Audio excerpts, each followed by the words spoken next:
ప్రస్తుతం మనతో పాటు ఉన్నారు BJP national general secretary Ram Madhav. మనకు తెలుసు 40 రోజులుగా దేశంలో లాక్డౌన్ విధించారు. సో లాక్డౌన్ నుంచి మళ్ళీ భారత ఆర్థిక వ్యవస్థ ఏ విధంగా కోలుకోబోతుంది అన్న విషయం మీద మనతో మాట్లాడేందుకు రామ్ మాధవ్ ఉన్నారు. రామ్ మాధవ్ గారు, V6 కోసం సమయం కేటాయించిన ధన్యవాదాలు. ధన్యవాదాలు సార్. మీరు కాశ్మీర్ నుంచి కన్యాకుమారి వరకు రెగ్యులర్గా తిరుగుతూ ఉంటారు as a BJP national general సెక్రటరీగా. ఎందుకంటే కాశ్మీర్ ఇన్ఛార్జ్ మీరు ఉన్నారు, నార్త్ ఈస్ట్ ఇన్ఛార్జ్గా ఉన్నారు, తెలంగాణ, ఆంధ్రప్రదేశ్ ఇవన్నీ కూడా తిరుగుతూ ఉంటారు. ఈ 40 డేస్ లాక్డౌన్ టైంలో ఏం చేశారు సార్? మీ అందరిలాగే మాకు కూడా ఒక కొత్త అనుభవం ఇది. మొత్తం పర్యటనలన్నీ బంద్ చేసుకుని ఇంట్లోనే ఉంటూ లాక్డౌన్ నియమాలను పాటిస్తూ ఆ కొత్త వ్యవస్థలో పార్టీ పనుల్ని చేయడము, పార్టీ మీటింగ్స్ కండక్ట్ చేయడము, దాంట్లో ఒక కొత్త ఎక్స్పీరియన్స్ని గత 40 రోజులుగా మేమంతా చూసాము. ఉదాహరణకి మీరు అడిగారు కాబట్టి చెప్తున్నా, గత 40 రోజుల్లో ఒక 165 వెబ్ బేస్డ్ కాన్ఫరెన్సెస్ని నేను అడ్రస్ చేశాను ఇప్పటి వరకు.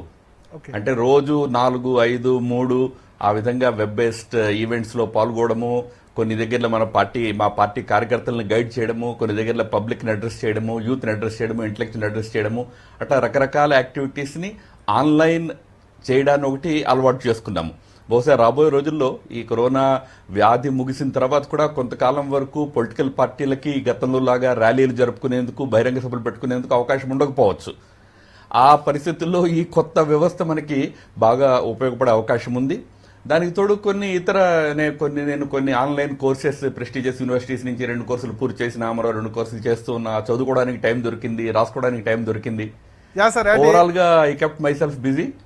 సార్, ఇప్పుడు ఆర్థిక వ్యవస్థ గురించి మాట్లాడుకుంటే ముందే కొంత ఇబ్బందికర పరిస్థితులు ఉండే, ఆ తర్వాత కరోనా వచ్చింది.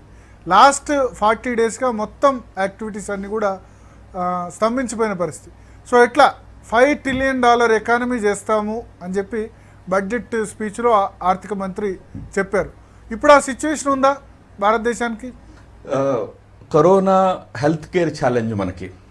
ఈ కరోనా హెల్త్ కేర్ ఛాలెంజ్ నుంచి మనము బయటపడిన తర్వాత వచ్చే నెక్స్ట్ ఛాలెంజ్ మీరు చెప్తున్న ఆర్థిక ఛాలెంజ్, ఎకానమీకి సంబంధించిన ఛాలెంజ్ మన ముందు రాబోతున్నది. అయితే అది కేవలం ఇండియాకు వస్తుందని కాదు, ప్రపంచం అంతా కూడా ఈ రోజున ఒక పెద్ద ఎకనామిక్ రిసెషన్, ఒక ఎకనామిక్ ఛాలెంజ్ని ఫేస్ చేయబోతున్నది.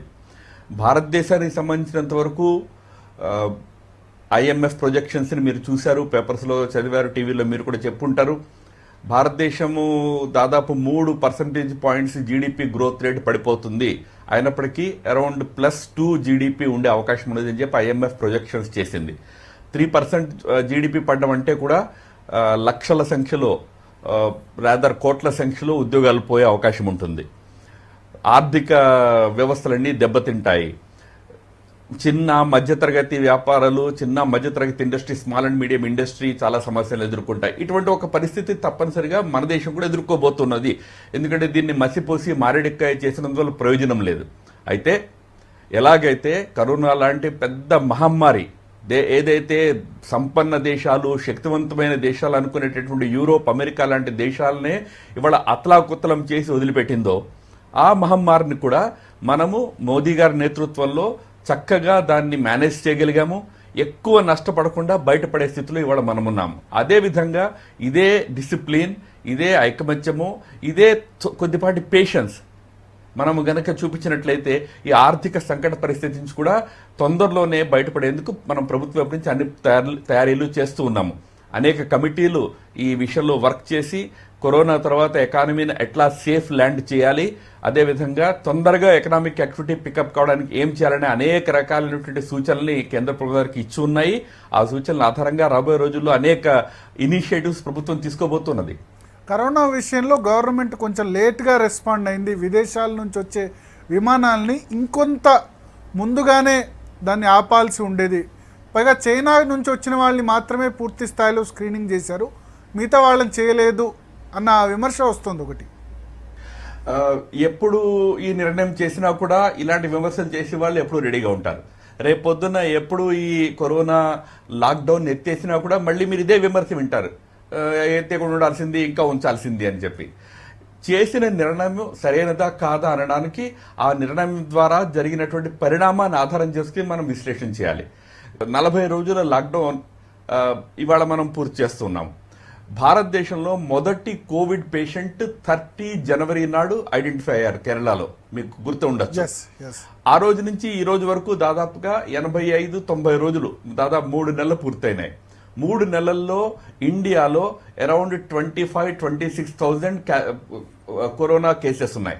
అదే మీరు అమెరికాలో చూడండి, ఇదే 3 నెలల్లో మిలియన్ కంటే ఎక్కువ కరోనా కేసెస్ ఉన్నాయి. మీకు స్పెయిన్లో 2 లక్షలు, ఇటలీలో 1,50,000 కేసెస్. మనము ఇంత తక్కువలో ఎట్లా దీన్ని కంట్రోల్ చేయగలిగినాము అంటే సమయానికి, సరైన సమయంలో లాక్డౌన్ని విధించడం జరిగింది. ఫిబ్రవరి మధ్య నుంచే చైనా నుంచి వచ్చే వాళ్ళ స్క్రీనింగ్ స్టార్ట్ అయిపోయింది. మార్చ్ ఫస్ట్ వీక్ నుంచి ప్రపంచంలో ఎక్కడి నుంచి వచ్చే వారినైనా స్క్రీనింగ్ చేయడము, అవసరమైతే క్వారంటైన్ చేయడము స్టార్ట్ అయింది. అన్ని నిర్ణయాలు టైమ్లీగా చేసిన కారణంగానే ఈ రోజున ఇంత తక్కువ ప్రభావంతో మనం బయటపడగలుగుతున్నాము. విమర్శించేవారు ఎప్పుడు విమర్శిస్తారు. కానీ రామారావు గారు 500 కేసులు ఉన్నప్పుడు మనం లాక్డౌన్ విధించాం. మార్చి 23న ప్రధానమంత్రి అనౌన్స్ చేసే సమయాన్ని. ఇవాళ చూస్తే దాదాపు 35,000 కేసులు ఉన్నాయి. ఇప్పుడు రెడ్ జోన్లకు మాత్రమే రెస్ట్రిక్ట్ చేసే సిచ్యువేషన్ వచ్చింది.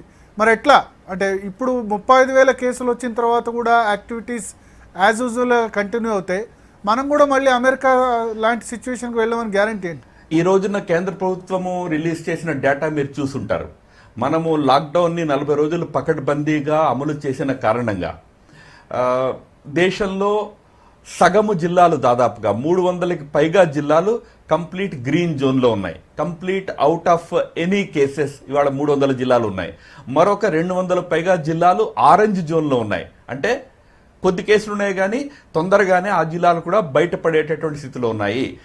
లెస్ దాన్ 100 డిస్ట్రిక్ట్స్ ఇవాళ రెడ్ జోన్లో ఉన్నాయి. ఇది చాలా పెద్ద అచీవ్మెంట్ ఇండియాకి. మీరు అదే చెప్తున్నా, మీరు ఇదే పరిధిలో ఇతర దేశాల పరిస్థితి ఒకసారి కంపేర్ చేసినట్లయితే మనము చాలా సేఫ్గా ఉన్నాము. ఆల్రెడీ అనేక ఫీల్డ్స్లో ఎగ్జంప్షన్స్ సెంట్రల్ గవర్నమెంట్ ఇచ్చేసింది. కార్పొరేషన్స్, మున్సిపాలిటీస్కి బయట ఉండే ఇండస్ట్రీస్ తమ 50% స్ట్రెంగ్త్తో తమ యాక్టివిటీని స్టార్ట్ చేసుకోవాల్సి చెప్పింది. అన్ని సింగిల్ ఏరియా షాప్స్ అన్నింటినీ కూడా స్టార్ట్ చేసుకోవడానికి అనుమతి ఇచ్చింది. ఎకనామిక్ యాక్టివిటీని తిరిగి ప్రారంభం చేయడానికి ప్రభుత్వం అనుమతిస్తున్నది. దీని వెనకాల కారణం ఏమంటే మంచి డిసిప్లిన్, మంచి క్రమశిక్షణ దేశ ప్రజలు చూపించిన కారణంగా ఇవాళ వైరస్ స్ప్రెడ్ని మనం రిస్ట్రిక్ట్ చేయగలిగాము. ఈ 80-90 జిల్లాలు ఏవైతే రెడ్ జోన్లో ఉన్నాయో అవి కొంత కాజ్ ఆఫ్ వరీగా ఉన్నమాట వాస్తవము. కానీ అక్కడ మనం రిస్ట్రిక్ట్ చేయగలిగాము. ఆ రిస్ట్రిక్షన్స్ని కొనసాగించినట్లయితే కరోనా స్ప్రెడ్ కాదు, మిగిలిన ఏరియాలు తొందరగా ఎకనామిక్ యాక్టివిటీని రెజ్యూమ్ చేయగలుగుతాయి. కానీ లాక్డౌన్ ఒక పాస్ బటన్ లాంటిదే, కానీ దీనివల్ల కరోనా వైరస్ నిర్మూలన జరగదు. టెస్టులు ఎక్కువ చేయాలి, ఆ టెస్టులు భారత ప్రభుత్వం చేయట్లేదు ఎక్కువ సంఖ్యలో అని రాహుల్ గాంధీ క్రిటిసైజ్ చేస్తున్నారు. అపోజిషన్ పార్టీ యొక్క పని క్రిటిసైజ్ చేయడము. బట్ నేను అందుకే పదే చెప్తూ ఉన్నా, సైంటిఫిక్గా ఈ దేశంలో ఏ స్టెప్స్ తీసుకోవడం అవసరమో అన్ని స్టెప్స్ని సైంటిఫిక్గా తీసుకుని కరోనాని నియంత్రించే ప్రయత్నం ప్రభుత్వం చేస్తూ ఉన్నది. అపోజిషన్ పార్టీకి సైన్స్తో సంబంధం లేదు, అపోజిషన్ పార్టీకి ఫ్యాక్ట్స్ తెలియవు. పొలిటికల్ బేసిస్ మీదనే, రాజకీయ ఆధారంగానే వాడు చేస్తూ ఉన్నారు. టెస్టుల సంఖ్య పెంచడంలో ఉన్న ఇబ్బంది ఏంటి? ఇప్పుడు ప్రతిరోజు 1,00,000 మందికి టెస్టులు చేసి ఈ రోజున అనే టెస్ట్ అంటే ఎక్కడ ఏ ఏరియాస్లో అవసరమైతే అక్కడ ఫుల్ టెస్టింగ్ జరుగుతున్నది. మీకు ఒక విషయం చెప్తా, నేను ఉండే దగ్గర ఢిల్లీలో పక్కన రాష్ట్రపతి భవన్లో ఒక కేసు ఐడెంటిఫై అయితే రాష్ట్రపతి భవన్ లోపల 50కి పైగా ఫ్యామిలీస్ని క్వారంటైన్ చేశారు. మొత్తము నార్త్ అవెన్యూ, సౌత్ అవెన్యూ ఇంటింటికి డాక్టర్స్ వెళ్ళి పరీక్షలు చేశారు. ఎవరు చెప్పారు టెస్ట్ చేయట్లేదని? కానీ ఎక్కడ అవసరమో అక్కడే. ఇప్పుడు మీకు 320 జిల్లాల్లో అవి గ్రీన్ బెల్ట్, గ్రీన్ జోన్లోకి వచ్చిన జిల్లాలు ఉన్నాయి. అక్కడ కూడా వెళ్ళి టెస్ట్ చేయాలి అని ఎవరైనా ఆశించినట్లయితే అది సైంటిఫిక్గా అవసరమైనప్పుడు మాత్రమే ప్రభుత్వం చేస్తుంది ఆ పని. మిగతా దగ్గరలో అవసరమైన మేరకు ఈ రోజున మనం రోజుకి 40 నుంచి 45,000 టెస్టింగ్లు డైలీ చేస్తూ ఉన్నాము. ప్రభుత్వం దగ్గర రోజుకి 70,000 టెస్టులు చేసే కెపాసిటీ ఉన్నది. రామారావు గారు, లాక్డౌన్ నిర్ణయం తీసుకునే ముందు ఈ మైగ్రెంట్ లేబర్స్ గురించి ఆలోచించలేదు గవర్నమెంట్. తర్వాత చాలామంది విద్యార్థులు, యాత్రికులు వాళ్ళంతా ఎక్కడికక్కడే 40 రోజుల పాటు నరకయాతన అనుభవించారు. కొంచెం 2 days 3 days ముందు నోటీస్ ఇస్తే బాగుండేది, ఎక్కడ వాళ్ళు అక్కడికి వెళ్ళేందుకు అన్న వాదన కూడా వినిపిస్తోంది కదా. చూడండి, ఈ రకమైన క్రిటిసిజం పొలిటికల్ సైడ్ రావడం సహజము. ఇటువంటి పరిస్థితి కేవలం భారతదేశం కాదు, ప్రపంచంలో అన్ని దేశాలు ఫేస్ చేసినాయి. యూరోప్ దేశాల్లో టర్కీ నుంచి, అల్జీరియా నుంచి, ఇతర దేశాల నుంచి వెళ్ళినటువంటి వలస కార్మికులు అనేక మంది చిక్కుకుపోయారు. ఇంటర్నేషనల్ ఫ్లైట్స్ అన్ని బంద్ అయిన కారణంగా, ఇంటర్నేషనల్ బోర్డర్స్ క్లోజ్ అయిపోయిన కారణంగా. ఇవి కరోనా వ్యాధి కారణంగా తీసుకున్న చర్యల లోపల జరిగినటువంటి ఏర్పడినటువంటి కొన్ని సమస్యలు. అందుకనే మనం పదే పదే అందరినీ రిక్వెస్ట్ చేశాము, ఎక్కడి వారు అక్కడే ఉండండి, మీ యొక్క సంక్షేమాన్ని గురించి ప్రభుత్వాలు ఆలోచిస్తాయి, అవసరమైన అన్ని ఏర్పాట్లు చేశాం కూడా. అంటే ప్రభుత్వం మాట పక్కన పెడితే మేము పార్టీగా గత 30-35 రోజుల్లో 7 కోట్ల మంది అట్లా చిక్కుకుపోయిన ప్రజలకి భోజన ఏర్పాట్లు మేము చేశాం. ఆర్ఎస్ఎస్ తరఫున 3 కోట్ల మందికి వాళ్ళు భోజనం ఏర్పాట్లు చేశారు. స్వచ్ఛంద సంస్థలు చేశాయి, ఇక్కడ అనేక మంది చేశారు. ఈ రోజున భోజనము ఇతర ఆర్థిక కారణాల వల్ల సఫర్ అవుతున్న మైగ్రెంట్ వర్కర్స్ తక్కువ, కానీ ఒక ఆతృత వారి మనసులో ఉన్నది. పని లేదు, అన్ని బంద్ అయి ఉన్నాయి, ఇక్కడ కూర్చున్నాము, ఫ్యామిలీ ఊర్లో ఉన్నది, రోజు పేపర్లు చదువుతున్నారు. ఆ భయము కారణంగా కొద్దిమంది ఈ మైగ్రెంట్ వర్కర్స్ కాలినడకన ఇతర విధాలుగా వెళ్లే ప్రయత్నం చేస్తూ ఉన్నారు.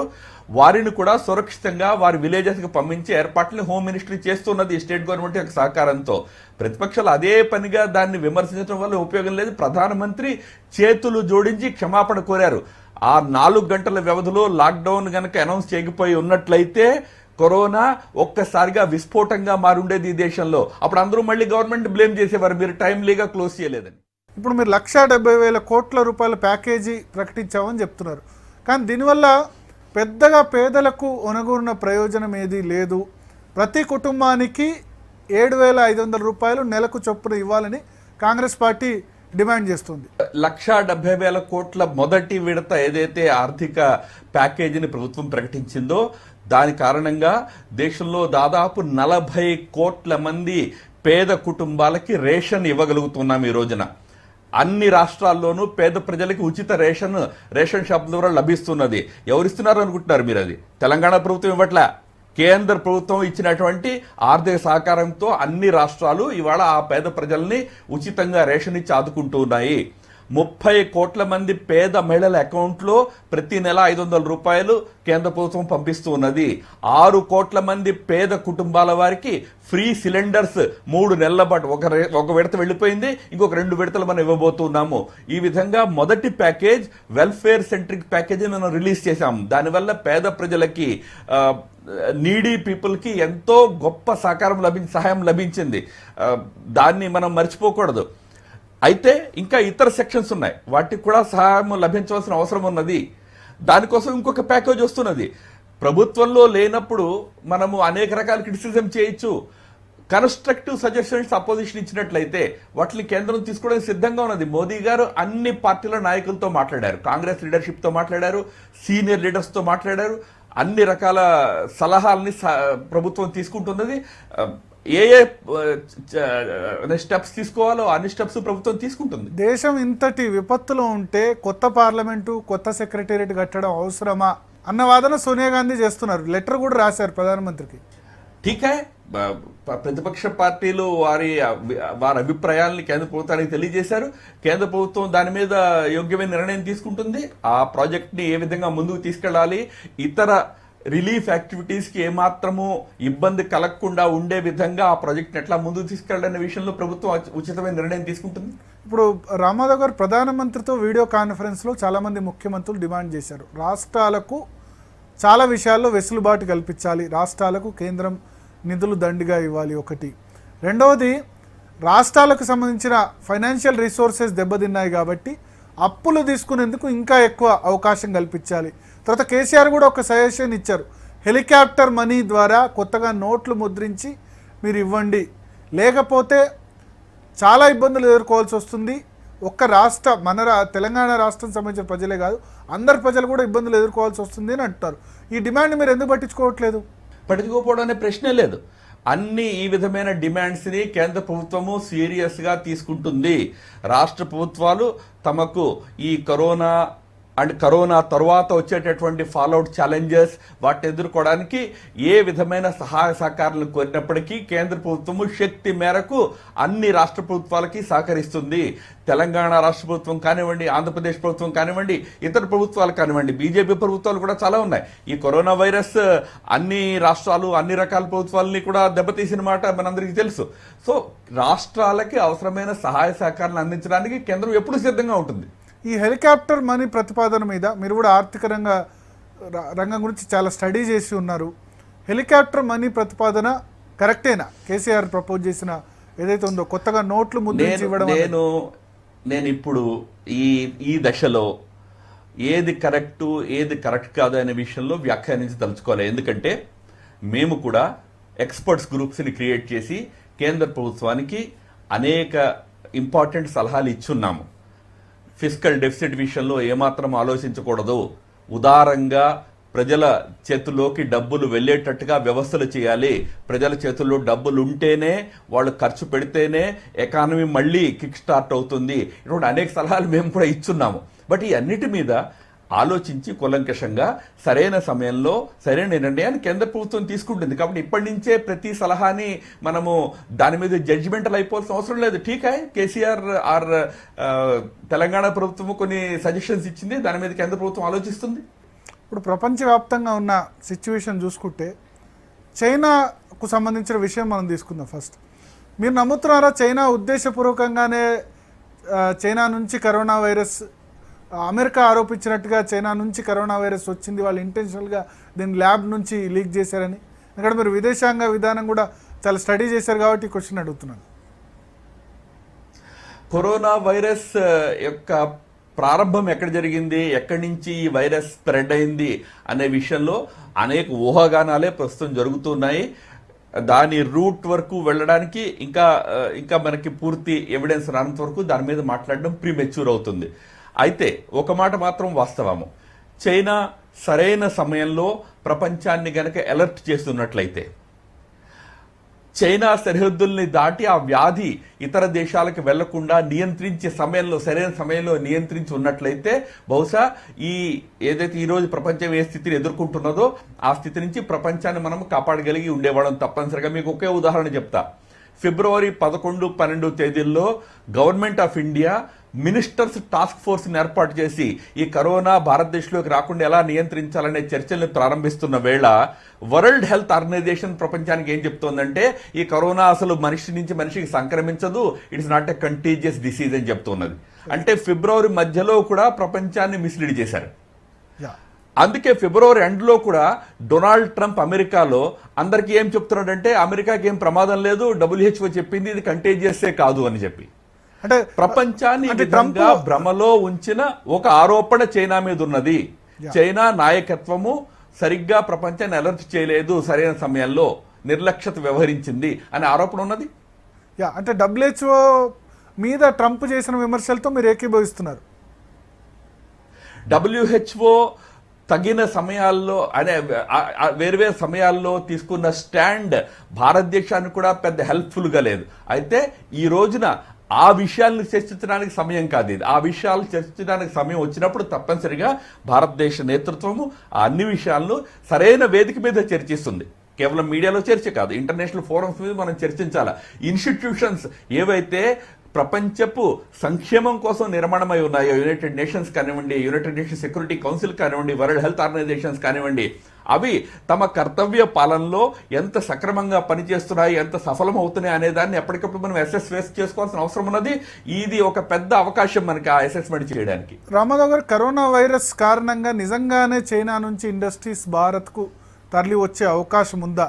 కేంద్ర ప్రభుత్వం తరపున మీరు ఎటువంటి ప్రయత్నాలు చేస్తున్నారు ఈ విషయంలో? కంపెనీలు ఇతర దేశాలకు తమ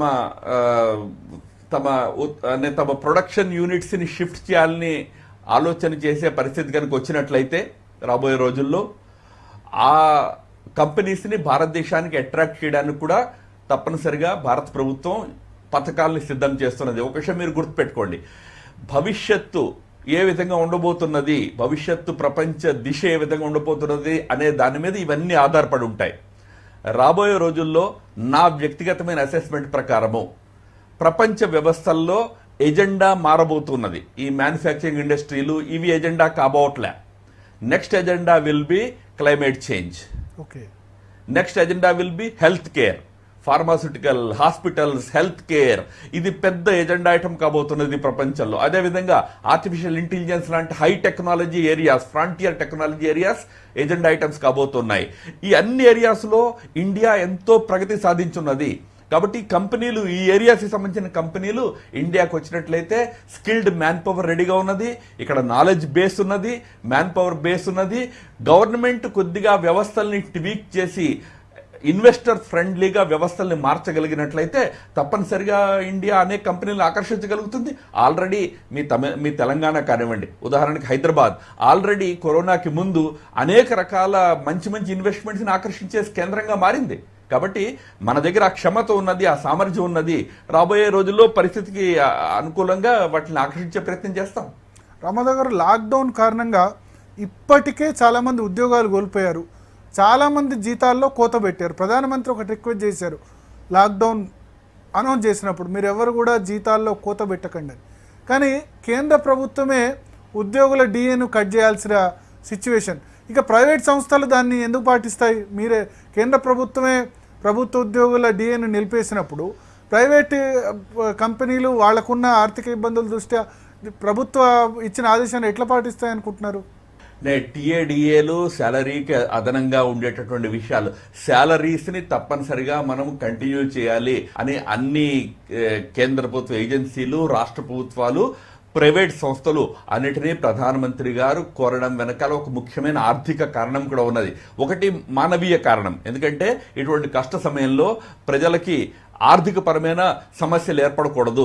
ఆ ఉద్దేశంతో 1-2 నెలల కోసం కొంత బర్డన్ని అందరూ తీసుకోవాలి. ముఖ్యంగా యజమానులు, ఫ్యాక్టరీ ఓనర్స్, గవర్నమెంట్స్ ఆ భారాన్ని ఎత్తుకోవాలి అనే ఒక సలహాని ప్రధానమంత్రి గారు ఇచ్చారు. కానీ దీనికి రెండో కారణం ఉన్నది.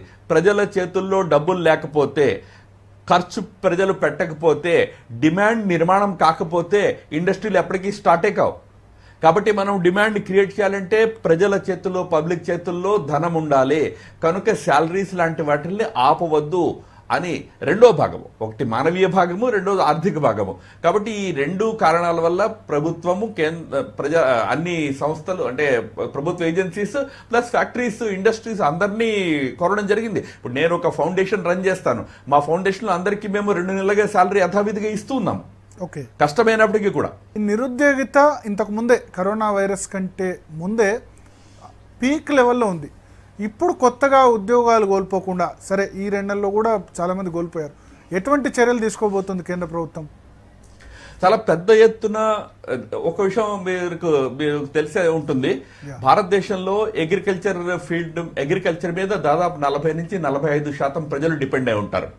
వారిని కనుక పక్కన పెట్టినట్లయితే, ఎందుకంటే అగ్రికల్చర్ ఏరియాకి పెద్ద ఇబ్బంది కలగలే, మన హార్వెస్టింగ్ పూర్తయింది, కొద్దిగా మార్కెట్స్ లోకి సామాను పంపించడంలో కొద్ది టైం పడుతుంది, కొద్దిగా డిలే ఉంటుంది తప్ప వేరే ఎక్కువ ఇబ్బంది ఉండకపోవచ్చు. అయితే అగ్రికల్చర్కి బయట ఏదైతే ఎంప్లాయ్మెంట్ ఉన్నదో దాంట్లో 70% employment small and medium industry, MSMEs అంటారు, micro small medium industry enterprises. వీటిలో 70% ఎంప్లాయ్మెంట్ ఉంది, 70% ఎంప్లాయ్మెంట్. కాబట్టి ఈ ఇండస్ట్రీస్కి పెద్ద ఎత్తున సహాయం ఇచ్చి అవి మళ్ళీ తమ కాళ్ళ మీద తాము నిలబడి తమ యాక్టివిటీని మళ్ళీ యథావిధంగా ఫుల్ స్కేల్గా స్టార్ట్ చేసేందుకు అవసరమైన సపోర్ట్ ఇవ్వడానికి కేంద్రం తయారవుతున్నది. నాకు తెలిసినంత వరకు ఇప్పుడు రాబోయే సెకండ్ ఎకనామిక్ ప్యాకేజ్ ఈ small and medium industries, micro ఇండస్ట్రీస్కి ఒకసారి మంచి ఊతము, సహాయము అందించేందుకు తీసుకొస్తున్నది. దాని ద్వారా ఎవరైతే ఇవాళ ఉద్యోగాలు కోల్పోయేటటువంటి ప్రమాదం ఉన్నదో వాళ్ళకి మళ్ళీ ఉద్యోగాలు లభించేటటువంటి ఏర్పాట్లు కూడా దాని ద్వారా జరుగుతాయి. ఆ విధంగా నెమ్మదిగా మళ్ళీ ఎంప్లాయ్మెంట్ సమస్యను అడ్రస్ చేసే ప్రయత్నం జరుగుతున్నది. బట్ కరోనా రోజున అందరూ కలిసిమెలిసి ఈ సమస్య నుంచి బయటపడాలి. కరోనాకి మతం లేదు అని అంటున్నారు, కానీ చాలా చోట్ల బీజేపీ నేతలు, కార్యకర్తలు తబ్లీగీ జమాత్ విషయంలో ఒక మతాన్నే బ్లేమ్ చేసేందుకు ప్రయత్నం చేస్తున్నారు అన్న విమర్శలు వస్తున్నాయి. దాని మీద ఏమంటారు? తర్వాత కేంద్ర ప్రభుత్వం కూడా ఇంత పెద్ద ఎత్తున సమావేశం జరుగుతుంటే కేంద్ర ప్రభుత్వం, కేంద్ర నిఘా వ్యవస్థ ఎక్కడికి వెళ్ళింది కరోనా జరుగుతున్న టైంలో, ఎందుకు ఐడెంటిఫై చేయలేదన్న విమర్శలు కూడా వస్తున్నాయి. తబ్లిగీ జమాత్ చేసిన అనుచితమైనటువంటి నిర్ణయం వల్ల ఎంత ప్రమాదం దేశంలో జరిగిందో మనందరికీ తెలుసు. కాబట్టి తబ్లిగీ జమాత్ విషయంలో ఎవరికైనా విమర్శించేటటువంటి ఆలోచన ఉన్నట్లయితే అది ఏదో ఒక మతాన్ని విమర్శిస్తున్నట్లు అనుకోవడం తప్పు. తబ్లిగీ జమాత్ సమయస్ఫూర్తితో వ్యవహరించలేదు.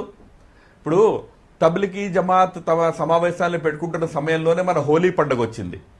హోలీ పండుగ చాలా పెద్ద పండుగ ఇండియాలో, విశేషంగా నార్త్ ఇండియాలో. కానీ స్వయంగా ప్రధానమంత్రి ముందుండి నేను ఈ సంవత్సరం హోలీ పండుగను జరుపుకోను, ఇంట్లోనే జరుపుకుంటాను, పబ్లిక్గా జరుపుకోను అని నిర్ణయం ప్రకటించారు కరోనా కారణంగా. ఆ విధంగా అనేక సంస్థలు, ఆర్ఎస్ఎస్ 1500 మంది యొక్క నేషనల్ మీటింగ్స్ని రద్దు చేసింది అదే సమయంలో. తబ్లిగీ జమాత్ తమ కార్యక్రమాలను ముందు నడిపిన కారణంగా కొంత సమస్య వచ్చింది. దానివల్ల కొంతమంది విమర్శించడం సహజం. అది మతాన్ని విమర్శించినట్టు కాదు. అయితే మతాన్ని విమర్శిస్తున్నటువంటి కొన్ని అనుభవాలు ఏవైతే దృష్టికి వస్తూ ఉన్నాయో, ఒక మతాన్ని టార్గెట్ చేస్తున్నవి, అవి ఆ రకమైన టార్గెటింగ్ సరైనది కాదు. అటువంటి దానివల్ల మన యొక్క ఐకమత్యానికే ప్రమాదము. కరోనా లాంటి వ్యాధిని ఎదుర్కోవడంలో మనం ఐకమత్యంగా ఉండాలి. కాబట్టి అటువంటి విమర్శలు ఏమన్నా చేస్తున్నట్లయితే అది తప్పు. థ్యాంక్ యూ రామ్ మాధవ్ గారు, V6 కోసం సమయం కేటాయించినందుకు. మొత్తానికి రామ్ మాధవ్ అయితే చెప్తున్నారు, కేంద్ర ప్రభుత్వం అయితే కరోనాను ఎదుర్కోవడంలో చాలా సమర్థవంతంగా ముందు చూపుతో వ్యవహరించింది. ఇక ముందు కూడా ఆర్థిక వ్యవస్థను సరిదిద్దడంలో కేంద్ర ప్రభుత్వం ఇనిషియేషన్ తీసుకుంటుందని ఆయన చెప్తున్నారు.